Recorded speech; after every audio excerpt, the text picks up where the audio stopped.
Andreas Constantinou, and he's got an amazing history. He's an entrepreneur, educator, servant leader, father, and triathlete. As an entrepreneur, he founded Slashdata and grew it into a leading developer analyst firm, helping the likes of Microsoft, Amazon, Google, and Facebook understand developers through data. As an educator, he has served as an adjunct professor teaching entrepreneurship for 9 years at the university in Athens, and he is teaching digital business models for 10 years at Lund University in Sweden. As a servant leader, he has held several leadership positions in entrepreneurs organization Greece, including a chapter president, chair of the largest European event, and he founded the local accelerator chapter for early stage developers. At a young age, he got a very serious diagnosis of self-improvement syndrome, and we want to talk about this today. So welcome to the show, Andreas. Thank you, Sebastian. Thank you for inviting me. Glad to be here. Thanks for joining me. And we had a discussion before, and we realized that we have a lot of things in common. So I really look forward to this interview. I obviously did some research and I found this statement that you diagnosed with a self-improvement syndrome. But self-diagnosed and proud of it. Yes, and I was laughing because, I mean, honestly, I suffer the same syndrome. I always try to improve myself and always get better in what we do. So when did you find out that you are on this journey of self-improvement, and what does it really mean to you? Well, there is 2 big milestones in my life. So I'm 49 now. So around 20, a big milestone was when I moved from being, I guess, based in Greece for all that period in my life and taking a normal route through high school to landing in UK pretty much on my own, and then taking a course of about 80 years of bachelor's and PhD of studies. So that was one big milestone, going from my home country to a different place and having to readjust and relearn and unlearn all the things I took for granted. And the second phase or second big milestone in my life or jump was after I divorced. That was 5 years ago. And again, I had to relearn things about my personal life, about my family life. And you could say I rediscovered myself in many ways. So whenever there is a big change in my life, and I would say in our lives as human beings, then we have to question and say, where do we want to go and who do we want to become and how do we get there? And that process is a process of self-development. And I have since slightly modified that statement from self-improvement to self-development, thanks to my psychologist who reminded me that improvement has a bit of a guilt in it, because improving is like fixing things, whereas fixing something, yeah. Yeah. Whereas developing is just moving forward. Oh. And so I'm on a journey of self-development. There's a very interesting exercise you can do and say, if I can improve myself, let's say by 1% every week, in whatever aspect, in a year, you end up in multiples. It's amazing. Of, who you were. Habits, implementing positive habits, improving yourself 1% every day. People will think, this doesn't make any difference, but it makes an immense difference in the course of a year, as you rightly said.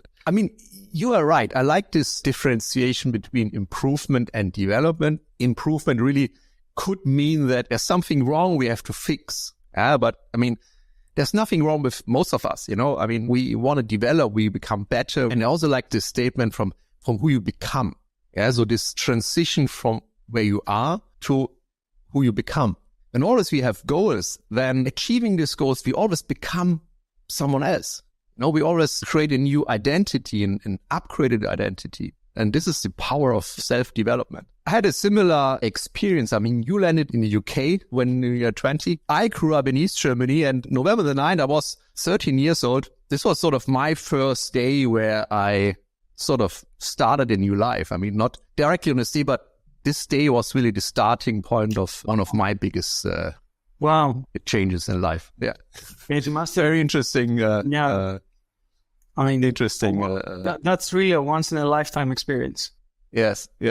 So you have an interesting career. You started as a software engineer back in the year 2000, worked as a consultant, analyst, founded your own analyst firm, and now you sort of retired from running this business. You're now the chairman of the organization.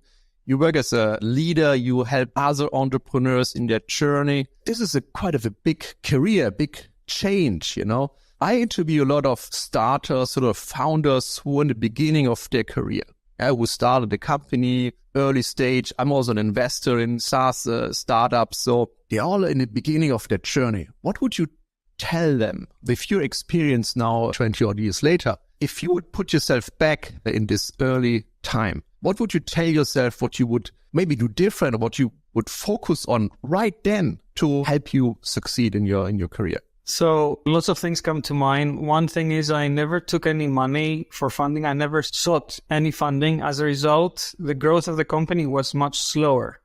Mm-hmm. I also didn't have any mentors. So I failed again and again in order to learn. So one thing I would definitely have done differently, and not so much the funding because that's a choice.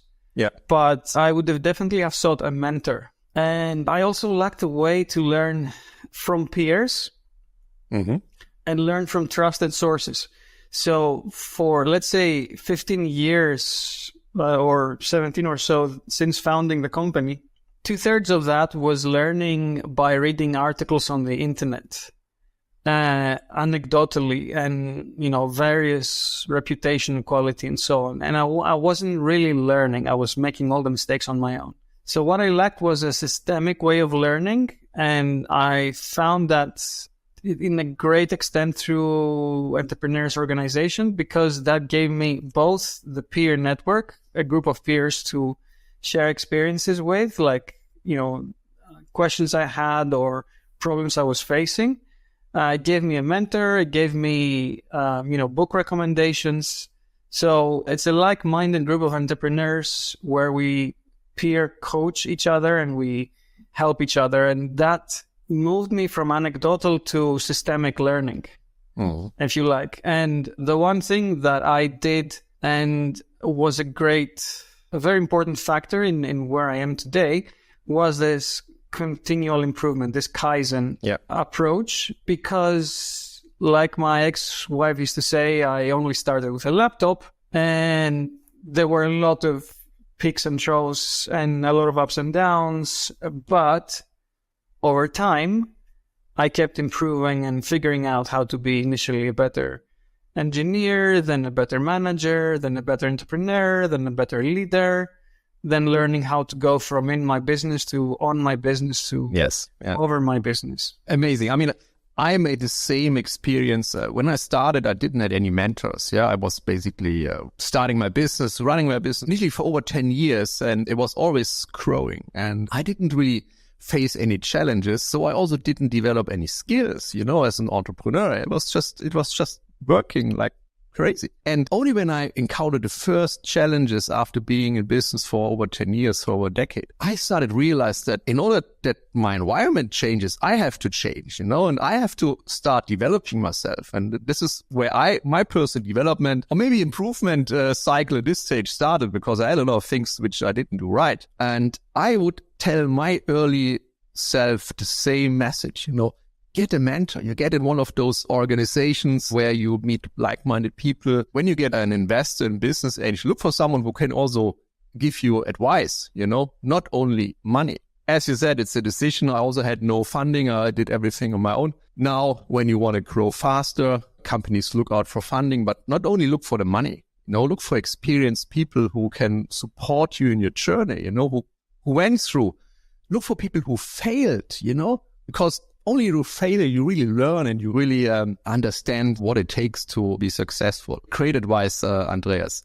What made you found Slashdata? What was the initial thought, and was there a situation? And often we start something because something happens in our lives or we have an opportunity. What was it for you? Yeah, so it's nothing like the stuff you read on sort of California media where someone comes up with a brilliant business model, they get crazy amounts of funding and they just make it happen. Skyrocket. So I moved from the UK back into Greece.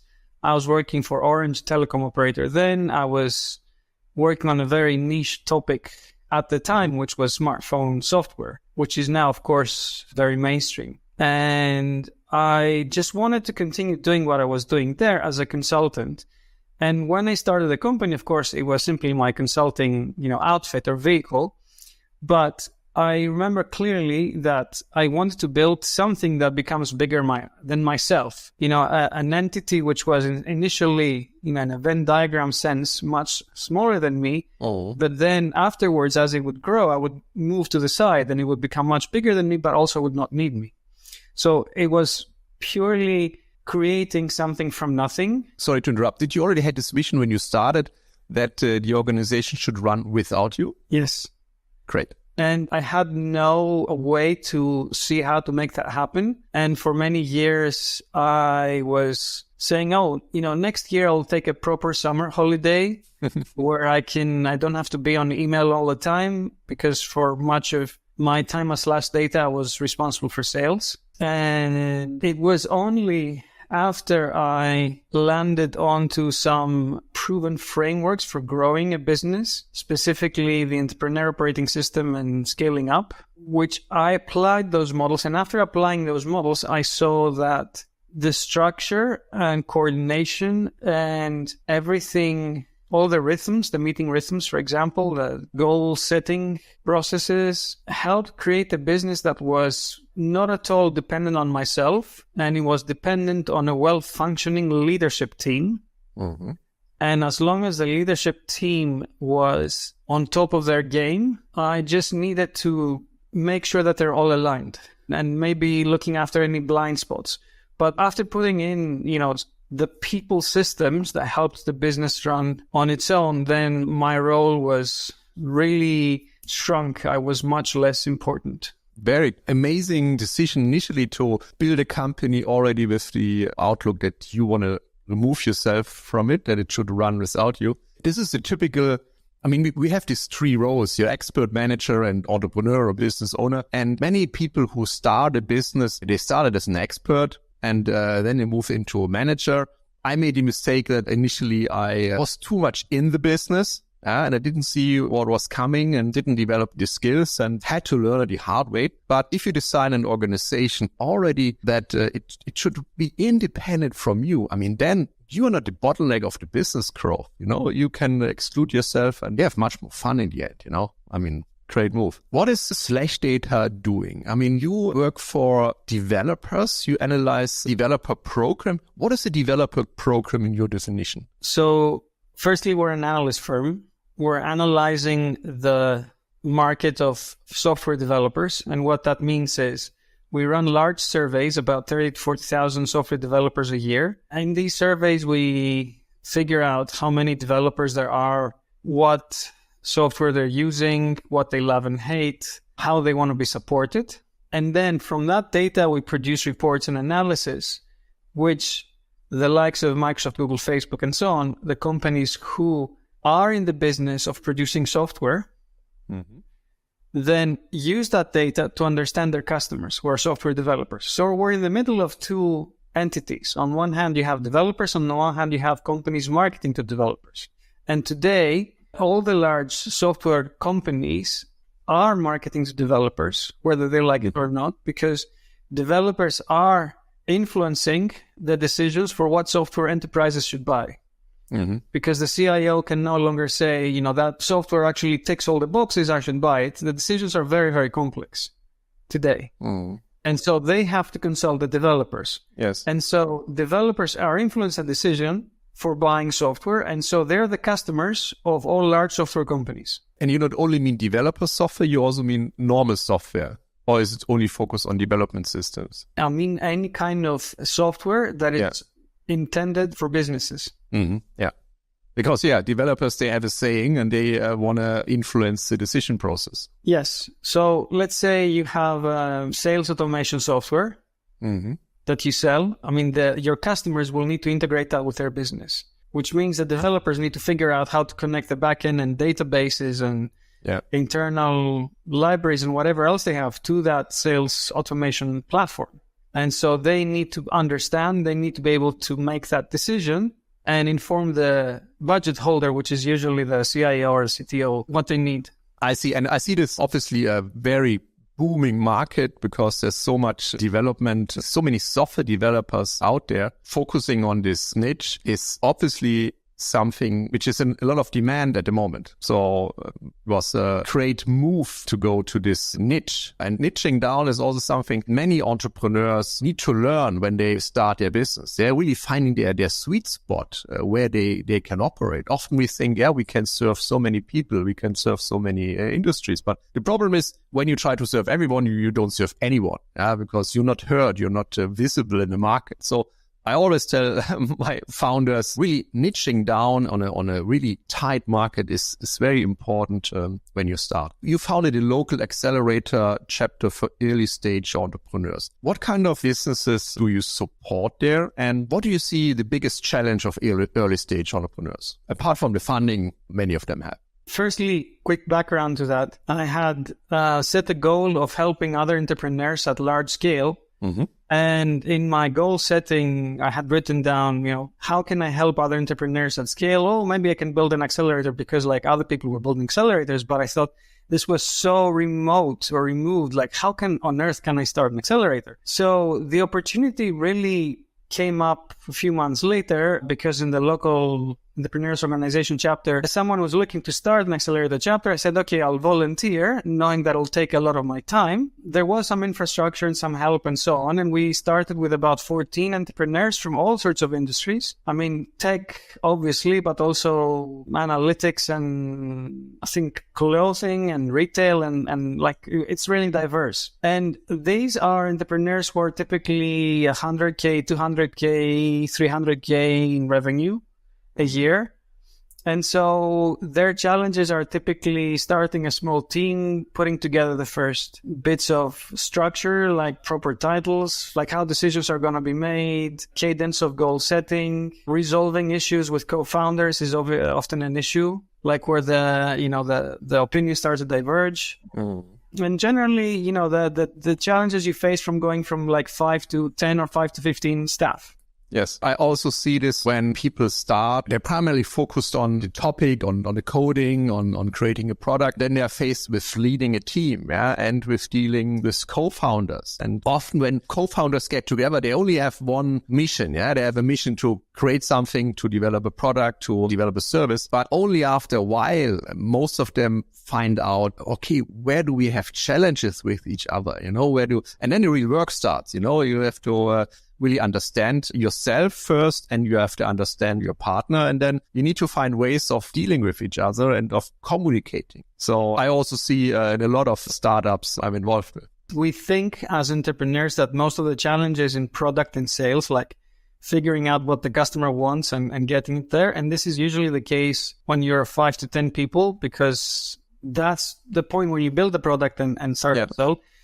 But around that time, there are more and more issues with people that as engineers, at least talking from my own experience, we are not trained to solve these people issues. And over time, like after you go 20, 30, people issues are the biggest issue that you have to deal with, whether it's hiring the right people, figuring out if you have some of the wrong people in the business, assessing, rewarding, culture, just about everything to do with your business, because people are your business. It's not the product, it's the people. Exactly. It's not the coding. It's not developing a software. And I mean, I also have a tech background. I also studied an engineering degree in electrotechnic. So I sort of very can relate to this behavioral tendencies of tech people. I mean, I also been there, and I don't want to talk about stereotypes that people sit in a dark room and just code all day, but tech-focused people, they have certain focus in life, and often they have to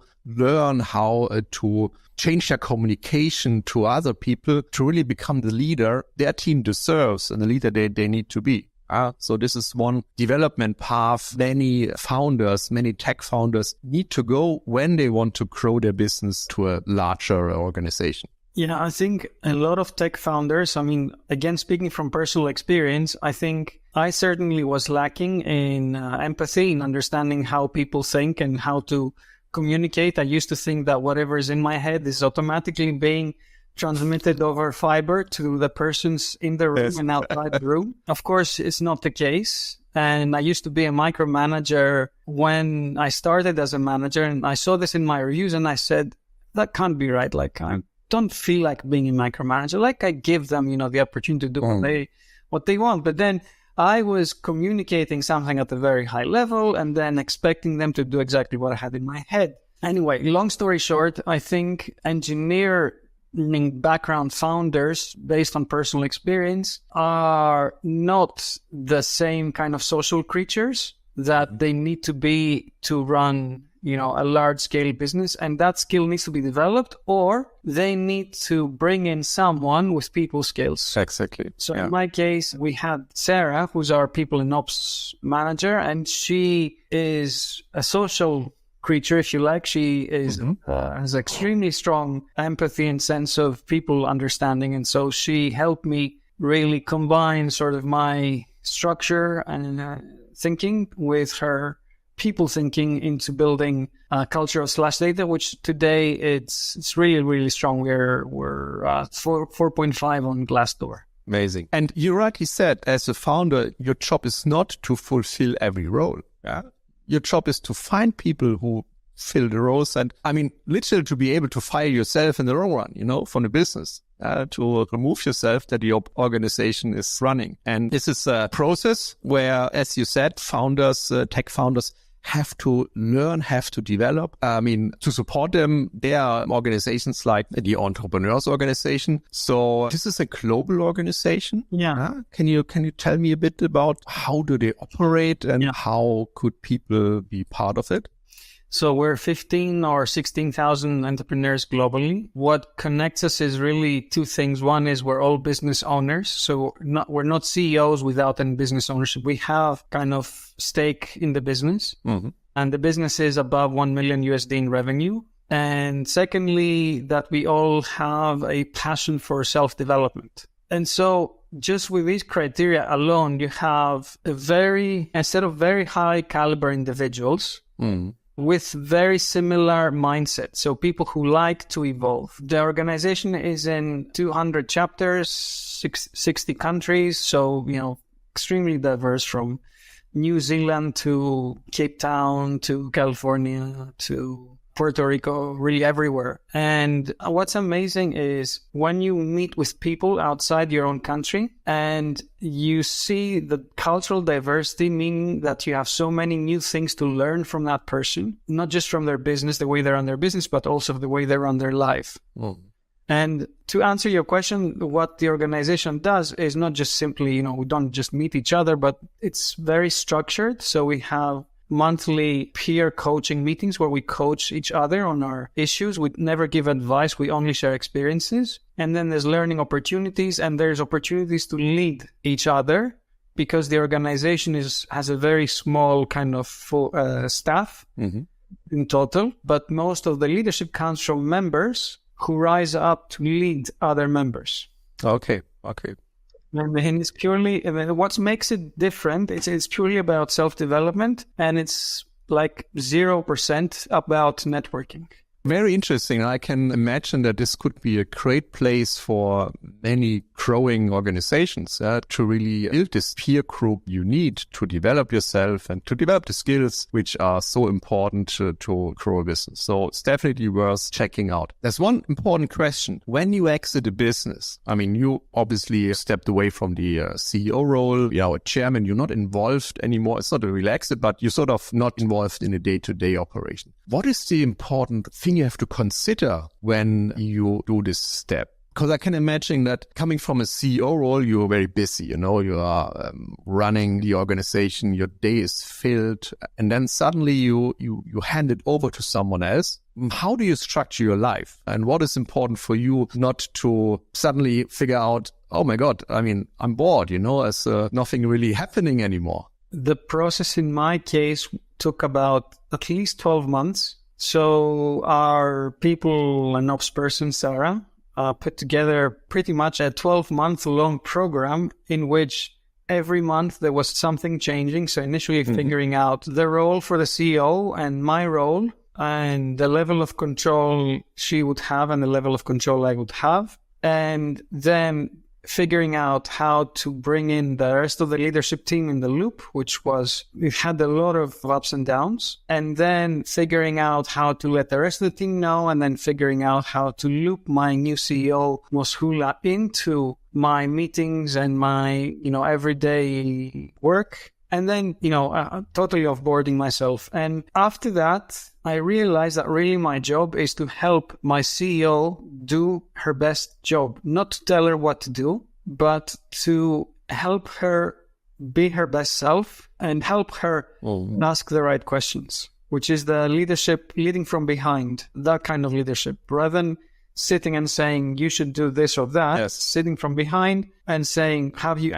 looked at this or have you looked at that? Like, showing the Guiding them, different aspects of the problem. As to how I spend my time now, I have a lot of small projects, and maybe one or two will end up becoming companies. Still spending a lot of time pro bono with entrepreneurs organization, but I really haven't yet figured out the discipline for doing that. And this week I'm going to try out a new kind of technique, which is splitting my week by day. So every day I can work on a different project.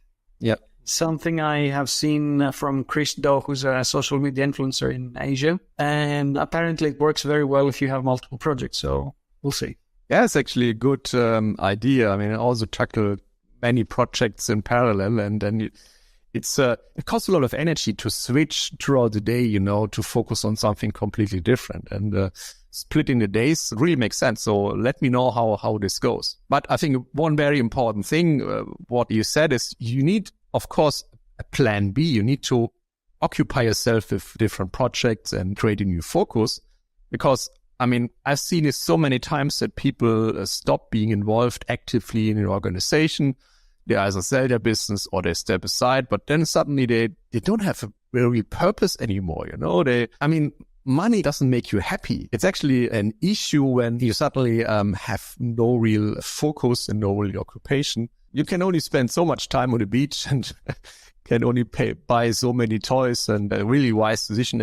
And contributing to other entrepreneurs, this is something which is also important for me. I mean, when you know about personal development, contribution is one of the highest needs we can achieve so that we are feel fulfilled and happy. I realized this when I was soul searching after my divorce, and I was trying to figure out what's the meaning of life, kind of deep soul searching. And I realized that whatever it is, will I be rich? Will I be successful? Will I be recognized? Will I have happy kids? Whatever that is, the impact of improving myself or developing myself will be much smaller compared to what I can help others achieve. And so again, helping others boils down to a very selfish drive, which is my impact in life will be much bigger, if you like, if I can help others with their lives. And now my calling, if you like, in life is to be a multiplier for multipliers.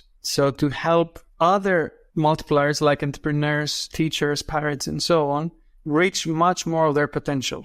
And in the end, we also grow when we help others. We also develop new skills. We see new patterns. We have epiphanies. It's an amazing process, and I enjoy it. You enjoy it. And I think the most important thing is for everyone to make a decision for personal self-development, to really actively decide, okay, I would like to develop, I would like to spend time on this topic. I would like to engage with organizations or with mentors or with coaches to actively make this decision.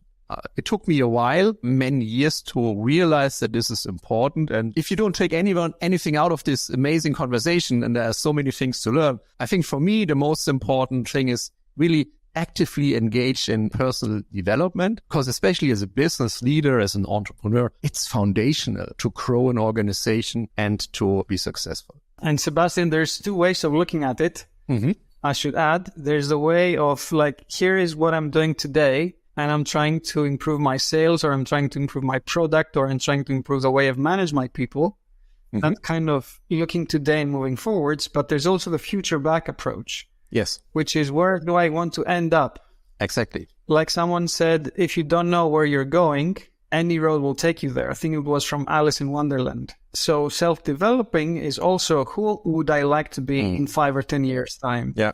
What will I regret, or who will I regret not being or not doing in my 70s and 80s? And how do I kind of plan my next year's resolution? Exactly. Yeah. To take me a step closer to that. There's this rocket chair test, you probably know, you sit in your rocket chair when you're 80 and you think back and ask yourself, okay, is there anything I regret? Is there anything I should have done maybe? And so many people drift through life, they don't have any clear direction, and no one ever drifted to a place they have chosen. Yeah? So, you end up anywhere, but not where you could end up when you decide, when you plan a destination, and then probably also look backwards and say, okay, what do I have to do to become that person, to change my identity to this individual? And you enjoy the process. Yes. Right. Yeah. So for me, one of my goals is to win at the sailing competition. Now, why on earth would I say I want to win in a sailing competition?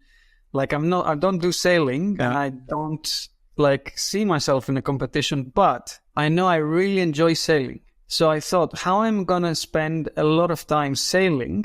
Well, I have to train, and I will train because I have to take part in a competition. So if I do that, if my goal is taking part and being in the top teams for a competition, then I will spend more time doing what I love doing. And you're also a triathlete. For me, it was the marathon. Many years ago, I was challenged. I was basically a couch potato, so to say. Yeah? And I was challenged to participate in a relay run, just 7 or 8K, which back then was a big thing for me. Then I did this. Then I did more running. Then I did half marathons, but I was always thinking, these half marathons always started later than the initial marathon, or a different time. And I was standing there and I was saying to me, okay, sometimes I want to start at this time, meaning that I want to basically finish the whole marathon. And it was also a journey for me. And it was an amazing journey. I really enjoyed it. And I think 2018, before the pandemic, it was 2019, I ran my marathon, and I really loved every second. Where was that? In Hamburg. Yeah. Really enjoyed it. I loved the whole journey and the Ulster, and it was an amazing experience. Hey, Andreas, this was a great interview. I think there's so many gold nuggets which you shared with the audience. I thank you so much for your time. I wish you all the best for your next adventures, next businesses, whatever you end up doing. Where's the best place to find you when people want to get in touch? So you can find me on LinkedIn, and you can find me on Facebook. On Facebook, I publicly write about all the books I review and which I recommend. Mm-hmm. So if you're into books, follow me on Facebook. On LinkedIn, I also talk about the podcasts which I host, one on workplace culture and one on entrepreneurs, humanizing entrepreneurs. Okay, so Facebook and LinkedIn, we put the links down in the show notes, and people will be able to reach you. Andreas, thanks a lot. It was an amazing time. Thank you, Sebastian. Have an awesome day. Thank you.